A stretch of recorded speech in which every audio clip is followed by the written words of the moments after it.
नमस्कार, star TV Bihar के live show में आपका बहुत बहुत स्वागत है। बहुत सारी खबरें हैं, बड़ी बड़ी खबरें हैं, सब हम आपको बताएंगे।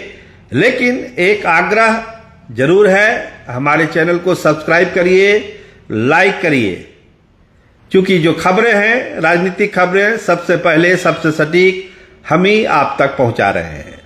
तो आज शुरुआत करते हैं। सबसे बड़ी खबर, कई बड़े दिग्गजों के नाम नई सरकार जो बनने वाली बिहार में है उस लिस्ट से बाहर हो चुकी है।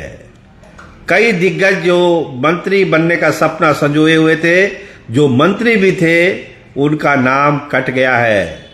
एक जो नया मंत्रिमंडल होगा वो एक अलग तरह का मंत्रिमंडल होगा। इसके अलावा और क्या है?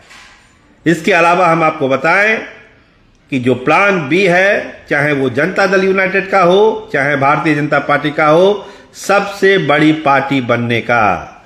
कांग्रेस के विधायक जेडीयू में जाएंगे या बीजेपी में जाएंगे, उसी से तय होगा कि विधानसभा में सबसे बड़ी पार्टी कौन होगी। और अगर कोई विषम परिस्थिति आ गई, रिश्ता टूट गया, रिश्तों में खटास आ गई जेडीयू बीजेपी की, वैसी परिस्थिति में जो सबसे बड़ा दल होगा, राज्यपाल उसी को सरकार बनाने के लिए आमंत्रित करेंगे। इसीलिए संख्या बढ़ाने का भी खेल पटना में और दिल्ली में चल रहा है। इस बीच ये तय हो गया है कि 12 अप्रैल को मुख्यमंत्री अपना इस्तीफा राज्यपाल को सौंप देंगे। तो आइए सबसे पहले बात करेंगे हम मंत्रिमंडल विस्तार की। जो नई सरकार बनेगी उसमें कौन कौन से चेहरे आने वाले हैं और किनका पत्ता कटने वाला है। तो देखिए, ये एक युवा मंत्रिमंडल होगा, नए चेहरे ज्यादा होंगे। और एक बात जो मोटे तौर पर तय हो गई है कि 75% मंत्रियों को ही ओथ दिलाया जाएगा, यानी जो संख्या है 34 की, उसकी 75% ही ओथ होगा। बाकी सीटों को खाली रखा जाएगा, उसका विस्तार बाद में किया जाएगा। हो सकता है कि आधे मंत्रिमंडल ही ओथ में ले, लेकिन पूरा मंत्रिमंडल, फुल फ्लेजेड मंत्रिमंडल शपथ नहीं लेगा। ये बात तय हो चुकी है भाजपा और जनता दल यूनाइटेड के बीच में। देखिए, दो तरह की चर्चा है कि सब चीज स्मूथली चल रहा है। बीजेपी का मुख्यमंत्री बनेगा, जनता दल यूनाइटेड का डिप्टी सीएम बनेगा, विभागों पर बात हो गई, 12 तारीख को नीतीश इस्तीफा देंगे, 14 या 15 तारीख को सरकार का गठन हो जाएगा। ये आम चर्चा है। लेकिन एक दूसरी चर्चा पर गौर करिए कि जो जनता दल यूनाइटेड विधायकों की बैठक होगी, उस बैठक में जनता दल यूनाइटेड के विधायक कुछ अलग मांग भी रख सकते हैं कि निशांत को ही नंबर 1 की कुर्सी पर बैठाया जाए, निशांत को ही मुख्यमंत्री बनाया जाए। ये मांग उस बैठक में जदयू के विधायक कर सकते हैं नीतीश कुमार के सामने, और नीतीश कुमार को इसके लिए बाध्य कर सकते हैं कि आप बीजेपी से आगे की बातचीत करिए। तो दोनों तरह की चर्चा है।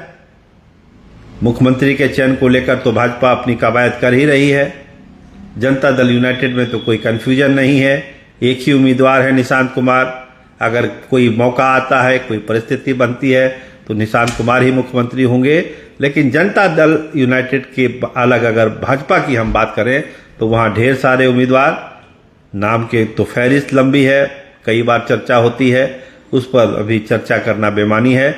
लेकिन चर्चा ये है कि बहुत सारे दिग्गज जो बंडी उंडी कुर्ता सिला के तैयार थे, जो पिछले मंत्रिमंडल में भी थे नीतीश कुमार के, उनका पत्ता कट रहा है। युवा मंत्रिमंडल बनाने की बात हुई है। युवा मंत्रिमंडल होगा, एवरेज जो एज होगा वो बता रहे हैं 45 से 50 के बीच का ही ये मंत्रिमंडल होगा। एक आध अब बात को अगर छोड़ दिया जाए तो यंग मंत्रिमंडल बनाने का एक फैसला जनता दल यूनाइटेड और भाजपा ने किया है। तो जो भी नाम रिकमेंड होंगे उनमें उनके एज का बहुत ज़्यादा ख्याल रखा जाएगा। अनुभव भले कम होगा, लेकिन युवा चेहरा, युवा मंत्रिमंडल बिहार में बनाने की कवायद तेज है। बहुत सारे लोग जो पिछले मंत्रिमंडल में छूट गए थे, कास्ट कम्बिनेशन में भी सही है, सामाजिक ताने बाने में भी सही बैठ रहे हैं, सारे खांचे में फिट हैं, लेकिन किन्हीं कारणों से छूट गए थे पिछले मंत्रिमंडल में, उन लोगों का मंत्रिमंडल में आने की जो संभावना है वो इस बार ज़्यादा है।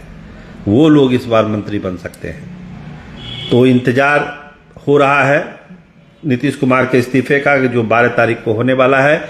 लेकिन खेल को समझिए, सबसे बड़ी पार्टी बनने वाला जो खेल है वो चैप्टर क्लोज नहीं हुआ है। 87 विधायक भारतीय जनता पार्टी के और 85 जो है जनता दल यूनाइटेड के।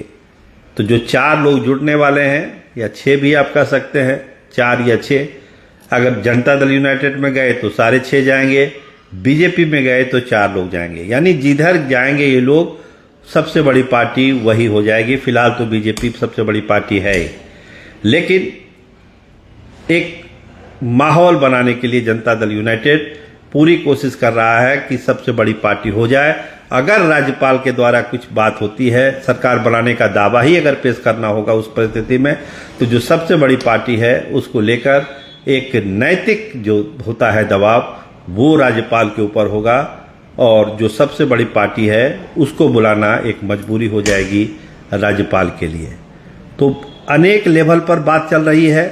युवा मंत्रिमंडल बनाना है, नए चेहरों को जगह देनी है। कई बड़े दिग्गज का नाम कट गया है लिस्ट में, वो नाम नहीं आ पाया उनका, परेशान है, दरबार घूम रहे हैं कि किसी तरह लॉटरी लग जाए। लेकिन एक जो गाइडलाइन तय की गई है, जो हमारे सोर्स है वो बता रहे हैं, उस गाइडलाइन में जो फिट बैठेगा वही नई सरकार में मंत्री बनेगा। बाकी के लिए कोई अपील की कोई गुंजाइश नहीं है। तो कई नाम आपको बड़े बड़े जो दिग्गज हैं उनके कटे हुए नजर आएंगे जब मंत्रिमंडल का गठन होगा। नए चेहरे, युवा चेहरे आपको उसमें ज़्यादा दिखेंगे और 50 से 75% ही मंत्री बनाए जाएंगे। 25% जो है या उससे ज़्यादा भी छोड़ा जाएगा। जो अगले विस्तार होगा उसमें उनको जगह दी जाएगी, क्योंकि सरकार को भी स्टेबल करना है, काम जो पेंडिंग पड़ गया है उसको भी आगे बढ़ाना है।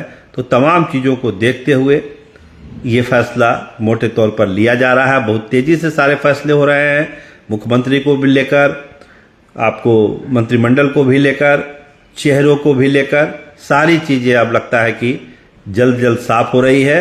और 9 तारीख को जब जाएंगे नीतीश कुमार दिल्ली और ओथ लेंगे 10 तारीख को, उसके बाद बहुत तेज़ी से बिहार की सियासत बदलेगी और एक नए युग का आप कह सकते हैं कि बिहार में एक शुरुआत होगी। युवा चेहरे, नया सरकार, युवा मंत्रिमंडल, इस तरह की चीज़ें आपको बिहार में दिखाई पड़ेगी। और एक जो उम्मीद बिहार के लोगों की है उसको पूरा करने की कोशिश वो नई सरकार करेगी। लेकिन देखिए, सियासत है, बहुत सारे खेल आप सुन ही रहे हैं। आनंद मोहन क्या बोल रहे हैं, अरुण कुमार क्या बोल रहे हैं, और जनता दल यूनाइटेड के बहुत सारे विधायक ऑफ द कैमरा क्या बोल रहे हैं कि मुख्यमंत्री तो निशांत कुमार को ही बनना है। तो देखिए इस खेल में कितना दम है। हम भी देख रहे हैं, आप भी देख रहिए, देखते रहिए star TV Bihar. Cameraman Ramnandan के साथ में सरोज सिंह। धन्यवाद, नमस्कार।